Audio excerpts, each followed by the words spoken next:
निराला द्वारा रचित आधुनिक साहित्य की सबसे गहन और दार्शनिक कविताओं में से एक है। यह काव्यिक कृति भगवान राम के आंतरिक संघर्ष और शक्ति की देवी शक्ति के दिव्य आशीर्वाद से उनकी अंतिम विजय की कहानी कहती है। लेकिन यह केवल एक युद्ध की कहानी नहीं, यह भीतर के युद्ध की भी कहानी है। कहानी की शुरुआत होती है धर्म और न्याय के प्रतीक भगवान राम से, जो लंका के शक्तिशाली राजा रावण के साथ युद्ध कर रहे हैं। राम रावण को हराने के लिए कटिबद्ध हैं, लेकिन उनके सभी प्रयास विफल हो रहे हैं। उनके बाण रावण को नहीं गिरा पाते, हर प्रयास असफल हो जाता है। राम का आत्मविश्वास डगमगाने लगता है। इस क्षण में निराला हमें राम का वह पक्ष दिखाते हैं जिसे हम शायद कभी भी नहीं देख पाते, वह पक्ष जहाँ ईश्वर भी संदेह का सामना करते हैं। राम अपने आप पर सवाल उठाने लगते हैं। वह सोचते हैं, क्या वह सच में अपने भाग्य को पूरा करने में सक्षम हैं? आंतरिक संघर्ष केवल राम की ही नहीं, यह हम सभी के जीवन का सत्य है।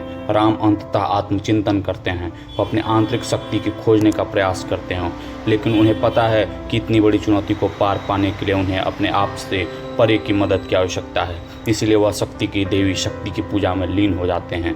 गहरे ध्यान में वह उनके आशीर्वाद की प्रार्थना करते हैं। अपनी शक्ति और विश्वास को पुनः प्राप्त करने की आशा में शक्ति उनकी प्रार्थना सुनती है और उन्हें आशीर्वाद देती है। उनके दिव्य आशीर्वाद से राम को न केवल युद्ध की सिद्ध शक्ति मिलती है, बल्कि आत्मबल और मानसिक स्पष्टता भी प्राप्त होती है।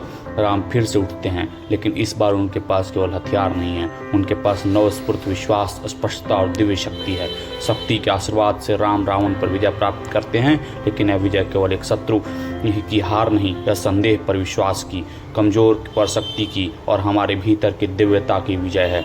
निराला की राम की शक्ति पूजा केवल रामायण के युद्ध की कहानी नहीं, यह एक आध्यात्मिक रूपांतरण की यात्रा है, जहाँ सबसे बड़े नायक को भी अपने भय का सामना करना पड़ता है, अपनी कमजोरियों पर विचार करना पड़ता है और अंततः शक्ति के देवी के आशीर्वाद से अपनी आंतरिक शक्ति को प्राप्त करना पड़ता है। यह महाकाव्य हमें सिखाता है कि सच्ची शक्ति केवल बाहरी दुनिया से नहीं आती, बल्कि हमारे आत्मा से गहराइयों से आती है। यह हमें याद दिलाता है कि राम की तरह भी हमें भी संदेह और अनिश्चितता के क्षणों का सामना करना पड़ता है, लेकिन विश्वास, धैर्य और दिव्य मार्गदर्शन के माध्यम से हम अपनी आंतरिक शक्ति को पा सकते हैं और किसी भी चुनौती से ऊपर उठ सकते हैं। श्री राम।